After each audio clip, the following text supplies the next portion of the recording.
This is my TBR cart. And this is the rest of my May TBR. Once this boy gets full, I get overwhelmed because why is it full? It doesn't need to be full. I don't need to have this many unread books. So I figured for this video, we can do a little reading vlog. Whatever I read during the week will be featured in this reading vlog. That's how reading vlogs work. But I do want to use a number generator. So each of these books on here and my May TBR as well will be assigned a number. And then I'm going to use a number generator or a wheel to pick a number. And then whatever it lands on, that's what book we will read.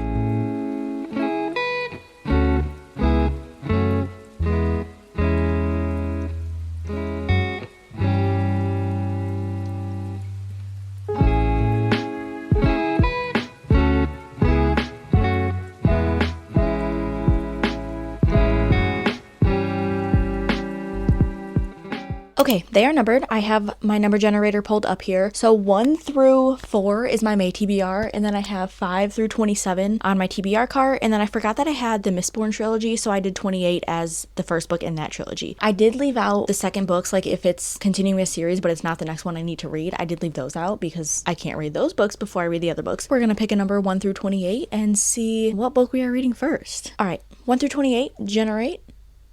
23. Okay, 23. Ooh, 23 is right here.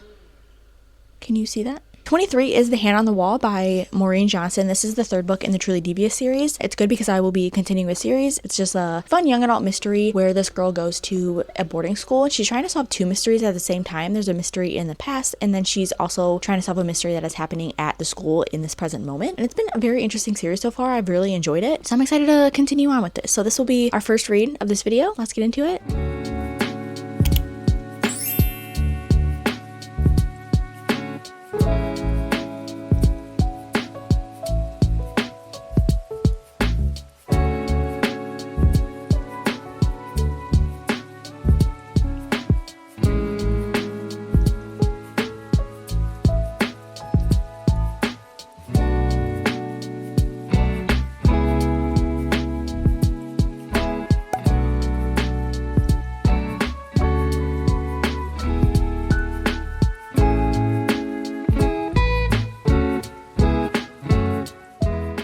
It is a couple days later. Sorry for this lighting. It's very rainy and gloomy outside. So we're just gonna have some low light mood lighting today, I guess. I'm on page 242. I think there's like 368 pages. So yeah, I'm almost done. I have like 100 and...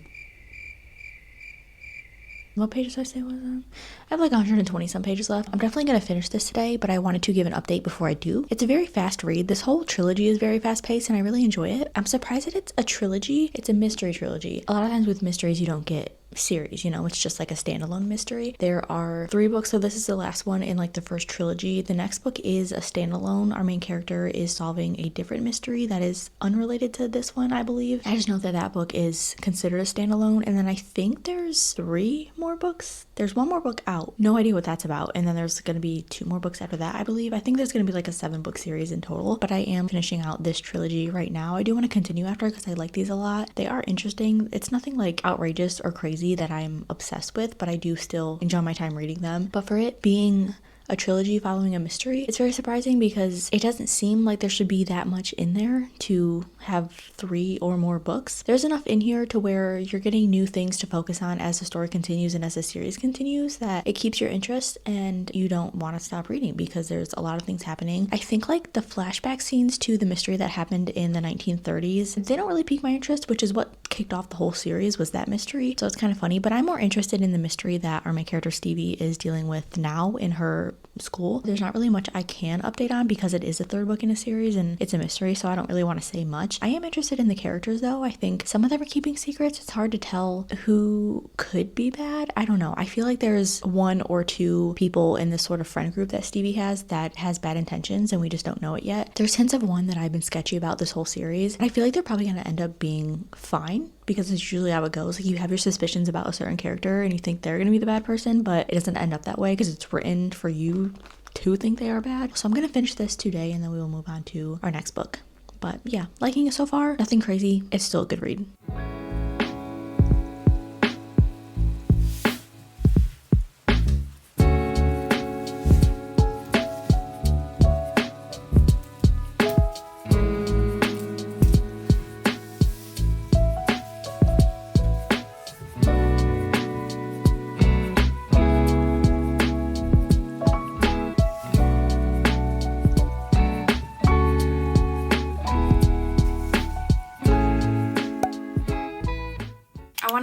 head start on my next book. I just want to pick it out, so I'm gonna do the number generator again, and we're gonna pick book number 2. This one is going to be number 2. Oh, that's on my main TBR. Okay, perfect. You guys can see right there, I'm not lying to you. Number 2 is A Love Letter to Whiskey by Candy Steiner. This one I put on my May TBR. I don't remember what the prompt was. I did like my TBR jar prompts to pick this. Actually, no, I do remember. This one was the book that's been on my TBR the longest. This is the 5th anniversary edition. I've heard that this one's a lot better than the regular one. I've heard a lot of mixed things about this, so I don't know if I'm gonna like it. I have a feeling I'm not going to, so that's why I also wanted it on my May TBR, so I can have a reason to read it and get it off of there and just see for myself whether or not I like this book. I do have this on my Kindle as well. It's on Kindle Unlimited. I'm probably gonna read it on there just because this book is pretty stiff. So yeah, this is gonna be book number 2. We'll get into this after I finish The Hand on the Wall. I don't know how many books I'm gonna read in this video. We'll just see how it goes. We'll see what I'm feeling. So that's that. I'll come back with my update on The Hand on the Wall, and then we will get into A Love Letter to Whiskey.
Alrighty, I have not talked about this book since I finished it, and it's been a couple days now, so that is exactly what we're gonna do. My final rating is a 3-star. I thought it was okay. I think I rated the first book a 3-star, and then the second book was a 4-star for me. This whole trilogy is still fun to read about. It's not a mystery where you're completely mind blown. Like, there's not a lot of twists and turns. The way everything connected wasn't crazy like you find in a lot of mystery books. It just felt normal. So if you're looking for something with mind-blowing plot twist and a crazy ending, I probably wouldn't recommend the series for you, but I still like it. It's very interesting, and I like how everything connected, even though it was a little underwhelming. The only other thing I can really say about this that I had in mind when I was reading it and after I finished it was the timeline over the course of the story does not feel right to me for some reason. Well, okay, I know the reason. I'm gonna tell you the reason. I don't know, it feels off and it doesn't make sense to me. So the first mystery was set in the 1930s, and then I googled when the present day of this whole trilogy took place, and it says 30 years later. I don't think there was ever a specific year in any of these books. There could have been, I just maybe forgot, but if it is 30 years later, it still doesn't make sense to me because that would have been the 1960s. And they have phones, they have tablets, the technology is advanced for the 60s. And then there was also another thing with the end, which I can't say, but I will say that there was a body. And timing wise, I had to Google this as well, which if anybody looks through my Google search history, I promise you it's for a book. But I googled how long it takes for a human body to decay. There was just something in here that didn't make sense to me for the amount of years that have passed, and I had to make sure. So I did end up googling that, and that didn't make sense either with the whole timing situation. And then there was another thing with, we'll call it, I guess, a note. There was a note. There was certain rules or regulations in this note in order to receive something out of said note. This is all confusing if you have not read this trilogy. I'm so sorry, but I don't want to spoil anything. Not a lot of people knew what was written in there. They didn't know the wording. They didn't know what the outcome could possibly be or what the rules were. But once that was out there, everybody still thought that they were going to get something out of it, which if you read what's in there, it's not possible anymore. I don't know. So those things just stuck out to me. I hate that when I read a book, but it also it should make sense. I've seen a lot of things on Instagram as well where people are like, oh, if there's plot holes in a book, it just goes over my mind, like I don't care, blah blah blah. Usually I don't pick up on that, but some things just stick out to me so much and I can't get over it, and that's the case with this book specifically. I didn't notice it too much in the other two books, but this one, yeah, I don't know. I mean, it was good. It was a good wrap up to the trilogy, but I'm just gonna give it a 3-star. It was okay. I don't know if I want to continue this series because these 3 books wrapped up this mystery and what we were dealing with and what we have been dealing with the whole time so far. And then the next book is a standalone. That one I might pick up. But other than that, I don't know if I'm going to go into the other ones because I'm not too attached to these characters. I mean, I like them. I guess I don't really care for their stories or what happens after this. If you guys have read the 4th book, it's called The Box in the Woods. It's the purple one. If that's good, let me know. I'll probably pick it up eventually. Maybe if I find it on Pango Books or something for cheap. So if that one's good and you think I should read it, let me know. But if it's not as good as this trilogy, then I probably don't care for it. But that is The Hand on the Wall. That was our first book. And now I have to update you on A Love Letter to Whiskey. I've been reading this for, it's been a couple days. I'm on chapter 8, page 138, so we have a long ways to go. I know there's a lot of bonus content in here. I am gonna read the added whole like short story type thing. I think it's told from the male main character's point of view, if I'm not mistaken. But I do have a lot of thoughts on this so far. Overall, I am liking it. I do think the way that the story is being told is a little weird. You're reflecting on everything that had happened in both of our female main character and our male main character's lives and their history with each other. You know that you're getting everything led up to the current moment. Whatever that current moment is, we don't know yet, and we don't know how our two characters are, what their relationship is right now in the current moment. You're only shown specific moments throughout these chapters. There's a lot of stuff thrown in here where it's just told to you that these certain things happened, and I would like to get a lot of detail on that. Some examples, our main character B, she is in college now at this point that I'm in, and she's like, oh, I'm going to my job. We have no idea what her job is, where she works. We don't know how long she's been there. We weren't shown her getting the job. It's just things like that, little tidbits of their lives that have been thrown in here that I kind of wish that we had gotten more of that. But if we did, this book would be super long, or it could have gone into a series, which I honestly wouldn't have minded that. That's been the number one thing on my mind throughout reading this. The other thing is the title itself, A Love Letter to Whiskey. So our male main character's name is Jamie, but there's a metaphor that he is whiskey, and I am really liking that metaphor. It deals with whiskey, the alcohol. I like how that's written into this story because it's like you have Jamie who is considered whiskey to be, and he burns, you want to keep going back to it. It's just a different type of alcohol that you can't stay away from, and you just love the taste of it. I'm loving how that is being wrapped into the story and our character, so that's a plus. There's something that happened between our characters that I hate. I can't, like, when people do this, you can avoid it. It bothers me a lot. So that is a huge downfall of this. It's definitely a toxic love story so far. I know it's gonna get a lot worse, so I don't know if I'm gonna like it, but I'm just gonna try to get into that mindset that this is the story that is being told. Like, these characters are toxic, they're gonna deal with a lot, and that is what the story is meant to be. It's not gonna be a happy-go fluffy romance where everything's all good and sunshiny. Hopefully it's not so awful that it makes me hate it. I'm gonna sit here a while and read for a little bit because I don't really have much to do today. It's Friday. I have to go to my sister's later and feed her cat because they are out of town right now, so we'll get to see her little kitty. I'm excited to get to the next book already. I'm just in such a big reading mood. It's crazy. Like, May, if you guys can see this whole stack, 1 2 3 4 5 6, and then I've read 2 books on Kindle and from the library, so that's 8 books that I've read so far. It's currently May 23rd. I'm on my 9th book. So far this year, I've on average read 7 books a month. My goal is to read 6 books a month. Last year I was reading 10 books on average, and I have no idea how I did that. That's crazy. Like, I don't know. But I will come back and I will update you guys with my thoughts on whiskey when I get further into them. I'm gonna predict that I'm gonna like it less than I do now. We'll see though. That's my prediction. I like predicting things when I read books and then coming back in a vlog and updating my thoughts and seeing what actually happened.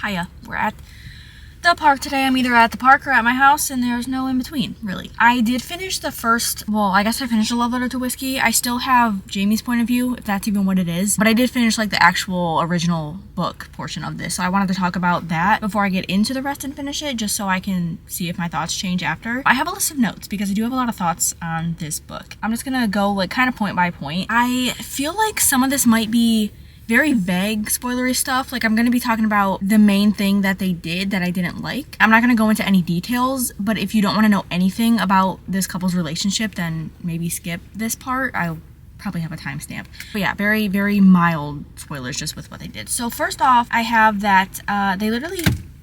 I'm dropping my phone. The main thing happened very early on. I thought it was going to be the only time that this thing happened. It happened multiple times, and that is cheating. I hate when characters cheat on each other. I hate when real life people cheat on each other. I just truly do not think it's something necessary at all, and I don't understand it, especially with their relationship because they were never together. They never dated, and they caused so many issues with people that they cared about, and it rubbed me the wrong way. Like I said earlier, I know this book is a toxic romance. I know there's a lot of things that these characters are going to do wrong with each other, but I truly just hope that they would not cheat on people that they were with. So that was really frustrating to me, mainly because they didn't try to stop it. They just let it go. They kind of got their karma, and they were mad about that situation, but like, you did the same thing, so how are you about to be mad? How are you gonna think it's okay for you to do it and then feel bad when someone else does it to you? And then I put that, if I leave a romance book thinking that characters just ruined each other instead of having a good relationship with each other and building each other up, I don't think I can walk away from it thinking that it's a good romance book. Just my opinion. I mean, this book is classified as a romance. It did end in a way that was a happily ever after, but I don't think I can consider these two characters good for each other just because they ruined each other so much. They just hurt so many people and themselves along the way and never talked about it. We got their initial interaction with each other when they were very young in high school. At that age, I understand that it's hard to talk about feelings. You don't really know what's going on. It's very confusing. So that was totally understandable. But you follow a lot of years throughout their lives, and by the end of this book they were pretty much in their 30s at this point, and I don't feel like they really grew at all. They still acted the same way year after year after year. They still would not focus on their relationship or what they may have wanted them to be. Like, you're a full-grown adult now. You've gone so many years, experienced the same thing over and over with each other, and experienced all this hurt with each other, not talking to each other, not admitting your feelings even though you both know that you want to be together, never even trying to form a relationship. After all that time, it's just, at that point, I don't think that they should be together. You can feel their love written in this book. I will admit that. I truly do think that they love each other. They really did. But they're not doing anything right. I'm debating between a 2-star and a 3-star. I didn't want to put the book down. I was enjoying reading it, and I liked getting through the story and seeing how it went. But I don't think it's a book that I would ever go back to. I don't know if I would recommend it. If you want to read it for the story and see what happens, then I say go for it. Some books I don't even like to rate. I just like to talk about my thoughts and leave it at that, because sometimes a rating just doesn't make sense for a book. We'll see how I feel after I finish this whole Jamie section, if that's even what it is. I think it's a little less than 200 pages. I plan on finishing it today. I'm not gonna lie, I might skim it just because I think it's touching on a lot of the same stuff that I've already read. I did read the first couple sentences, and it's picking up at a point that was towards the end of the book. And then the one other thing I wanted to mention was the end of this book. Like I said, I just read the original book. This author, years later, this is the 5th anniversary edition, she wrote this whole other bonus thing with what I'm about to read. There's a note in the beginning of the book that said, "I'm sorry I left you with the last 6 words of this book." So the whole time I'm curious to see how it ended and to see if it didn't really wrap up. But I got to the end of the book and I was honestly satisfied with the ending. I thought it was completely fine. I didn't necessarily like it. I think it jumped a lot, and I would have liked to get some descriptions and some background on how we got to that point. But I do think that I would have been fine with it. Even if we didn't get this extra thing that I'm about to read, I wouldn't have cared. I don't think it was a bad way to end a book at all. I think it was completely okay. Oh, what am I doing? How did we get here? I changed my font size. I don't know what my font size was before. I don't like that. I was really connected to my font size, actually. Anyway, oh, wait, I have one more thing. We're gonna open my pre-order. I finally got my pre-order for The Night in the Moth by Rachel Gillig. It was supposed to come it was supposed to come Wednesday. It got released on Tuesday, and it never showed up on Wednesday. The tracking was a little weird. It got in a post office where everybody around here has issues with a certain post office. They keep stuff for a long time. Then it said it was getting delivered Thursday, and then Friday, and then it said Tuesday, but it's Saturday and I got it today, so I'm not complaining. I don't know. But we're gonna open this. I will show you because this book is gonna be so gorgeous. Let's see if this pull is a good satisfying pull. Probably not. Oh, it was. Listen, I'm not a sucker for sprayed edges, but these ones are very beautiful, and I'm very excited to read this. This book is on my 25 in 2025. This cover is beautiful. It has like that blue, shiny font on the front. Oh, there's a train coming. I'm like, what does that sound? I love light blue. Blue's my favorite color, so it's very beautiful. And then these sprayed edges, oh my god. Love it. These, oh god, I love this, actually. Most of the time I don't care about special editions, but when it's this pretty and it fits what I like design-wise, I have to have it. And this is beautiful. It matches the sprayed edges. Here is the hardcover, navy blue and black. Beautiful colors with the light blue on the front, that embellishment. I'm loving the light blue. Blue is literally my favorite color in the whole world, and this book is absolutely gorgeous. So I'm excited to get to this. I've heard great things about it so far from everybody who has had an arc of it. Do you hear that crack of the sprayed edges? We got a fresh book, fresh off the press. I was gonna say, is it weird if I smell this? But I feel like you guys would understand. It doesn't really smell like... It doesn't have that actual book smell, but it's a beauty. I will take the sticker off, don't worry. I take stickers off as soon as I have them. Sometimes I watch videos and people, like if they do their TBR jar videos and they have books that they bought and they still have the stickers on the front cover, I'm like, how do you not rip that off as soon as you get home? That's crazy, because I take my stickers off right away. And luckily I never have issues with taking stickers off. I have had some sticky residue, but if you take hand sanitizer on a tissue, just a little bit, not too much, rub on it, that'll take your sticky residue off. So pro tip. I mean, that's my updates right now. We're chilling. It is Saturday. It's Memorial Day weekend. I don't have any plans. So I'm gonna watch YouTube and read my books all weekend. And it's so funny because I was thinking about this morning actually, because I was like, oh, it's Memorial Day weekend. Like everybody's having plans and stuff. They're doing things. Back in high school, I never had any plans for holidays ever. My life hasn't changed because back then everybody else would be doing things. I'd have major FOMO. Now I don't have FOMO. I don't even care. But back then I was really upset that like I never had anybody to make plans with and stuff to do and like hang out on the weekends, or especially during summer vacation. And I would just sit in my room, watch YouTube videos and read my books. And over 10 years later, well, not over 10 years later, I'm getting a little ahead of myself here. Haven't been out of high school for 10 years yet. We're getting very close though. But almost 10 years later and I'm doing the same thing, which probably isn't the best, but I mean, at this, I'm okay. I like having my alone time. I do have my friends, we just don't hang out that much. So yeah, I'm gonna go home and I'm gonna read my book.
Well guys, I finished A Love Letter to Whiskey. I'm gonna be completely honest, I shouldn't have read the whole section in Jamie's point of view because it made me hate the book. It was my first 1 star of the year. Getting his point of view, well, first of all, I was expecting to get after the whole situation where the book ended. That wasn't the case. It went through everything that we had already read. It was literally the same dialogue. We got a couple paragraphs in each chapter that were in Jamie's head and we got his thoughts on the situation, but it was not enough to where I feel like we needed a whole like extra 200 pages of his point of view. It just felt really pointless to me. But also when we were getting in his head, he was just very lusty towards B. It's like, yeah, he loved her, but I think that he just really felt lust. Every outfit she was wearing, it was described how he felt about her outfit and stuff, and it was just like very physical with him. They're a mess. They're thinking about each other while they're with other people. At one point, Jamie, I don't even remember what situation they were in, but he did something with another girl and it literally said, I only did it to get under B's skin. And then there was another point, they literally kissed and Jamie thinks in his head, I almost cheated. Like, dude, you literally did. Just because you didn't sleep together doesn't mean you didn't cheat. Getting his thoughts made me hate the book. It made me hate him, made me hate their relationship because they're, at this point, just stay alone. Like, you guys don't deserve each other. I'm sorry. Well, maybe they do. I'm like, did he actually love her? Or was she just the hottest girl that he's ever laid eyes on? PSA, the guys. Just because a girl's hot does not mean you love her. The epilogue in the original book, I don't know if that was added on. If it was, it makes sense why people were mad at the ending, because I get that. I went back and looked at the very last chapter for the epilogue, and that's understandable. But if the epilogue was in there, I think it was a satisfying ending. But yeah, I mean, when it comes to a toxic or a rough romance in a book, and you know you're getting into that, like I said, I knew that this was going to be a rough romance for them. I knew they were going to go through their issues. I just feel like if you're getting that type of romance, the characters should be able to work through the situation, or they should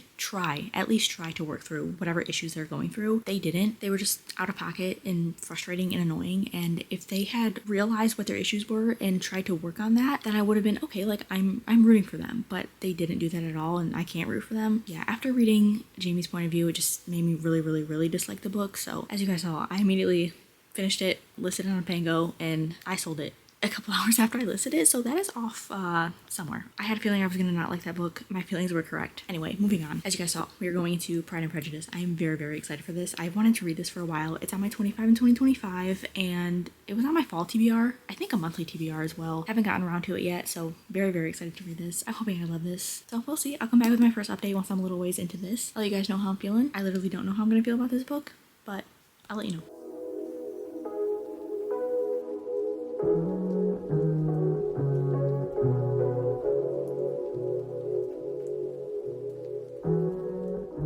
Update time. I am 102 pages into Pride and Prejudice. This book, I feel like it's going to take me a long time to get through, which I don't want to say that because I do want to finish out this vlog. It's been a while now. I think it's been over a week, but I don't want to rush through this just because the language is obviously not what I'm used to today because this was written in the 1800s. I don't want to try to rush through it and just not understand anything. I don't have too many thoughts so far other than the fact that I have no idea who is talking or who we're talking about like at any given moment. And it's so frustrating to me. I'm trying to get to know everybody and how they're connected. That's my only issue. It's just the amount of names that are popping up. There's a lot of people. I'm debating turning on the movie just to get to know these characters and have a visual of them. I don't know, the way that the dialogue is written, I feel like at times there's a lot of people that are talking, but it's not often said who is doing the talking. And then if it is said, it's their last name. And I'm like, I don't know who this person is. Plot-wise and story-wise, I understand everything that's happened. I know what is happening, so I'm fine with that. It's literally just the characters. It's just interesting to read something written so long ago in this format. Like, this is just a book that I picked up at the store, and now I'm reading something from, what, 1813? It's just crazy. It says between 1796 and 1797, but it was revised around 1812 and published in 1813. Dang. I'll see how far I can get into this today. I think I might just focus my time. I definitely want to finish this within the next couple of days though because I have a vendor show this weekend, so I'm going to be busy. And maybe we'll just ignore everything I said and force myself to finish this today.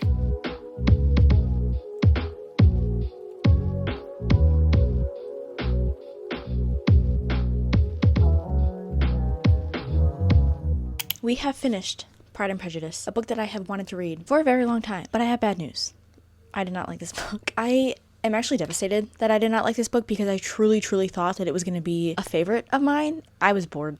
I was really, really bored. I think with classics, I kind of expect that, but I also was just very underwhelmed with the romance in this. I don't know if that's a crazy take. It probably is because I don't really know anybody who doesn't like this book. I did look up a character list, so it was very easy for me to read it after that. Once I got to volume 2, I listened to the audiobook as I was reading along in the physical book, and it helped me a lot. I think if I hadn't done that, I would have DNF'd this book. Once I looked up the character chart, there really weren't a lot of characters. They were just being called so many different names. I mean, the story picked up towards the end, but the main thing for me, I thought this was going to be a crazy romance with Elizabeth and Darcy because that's all anybody talks about. Elizabeth and Darcy, their romance has seemed so well loved, but it really wasn't a focus in this book. Elizabeth was our main character, but there were so many other romances that we were getting before we got to theirs. I'm just sad with their romance because it was very underwhelming to me. I feel like I'm on a stage in front of 1,000 people right now, all just jaw dropped at me talking about this book in this way. At this point now, I am just happy that I got this experience because I do love the idea of reading classics still. I know that it's going to be very rare for me to love a classic. There are some that I have read, especially in high school, that I truly do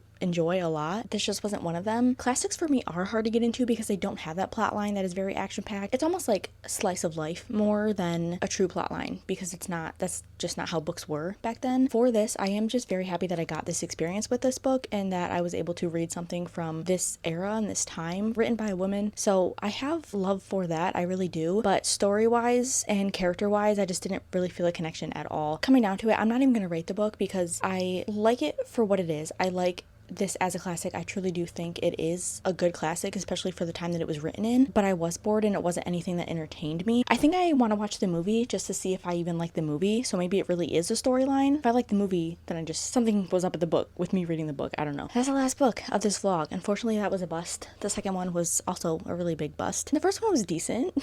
I just feel like this vlog kind of sucked because the last reading vlog I did when what was that? Oh, my series reading vlog. I had good reads in that vlog. I was having the time of my life in that vlog. So I was ready to immediately start another vlog, which is this one, hoping that I would get the same feeling throughout the whole portion of this, and it just, yeah, didn't happen. So we're gonna recap this very quickly. First up, reread The Hand on the Wall by Maureen Johnson. Still a 3 stars for me. I very much enjoyed this series. I'm still debating if I want to read book 4 or not, so let me know if you've read that and it's good, The Box in the Woods. But overall, this was a great trilogy. I would recommend it, especially if you want like a fast-paced mystery trilogy or mystery series. I think they're good. I think they're good in between reads if you're reading heavy stuff. And then we read A Love Letter to Whiskey, which I do not have in my hands anymore because you guys saw that I immediately listed that book on Pango and got rid of that. So that is in a new home now. Hope that person is loving it. I unfortunately did not. So that is that. That is it for this. What did I even do? Number generator? It's been so long since I started filming this that I literally don't even know what I'm doing anymore. It was really fun. I think we just had bad luck with things that I wasn't in the mood for. I mean, I was in the mood, I think. I don't know. It was a very weird vlog. Something that usually doesn't happen. But I hope you guys enjoyed anyway. Thank you so much for watching this. Thanks for sticking around if you have made it to this point. Make sure you subscribe so you can see the rest of my videos and what I upload. I will see you in my next video, whatever that may be. I hope you have a great day or a great night wherever you are, and I'll see you later. Bye.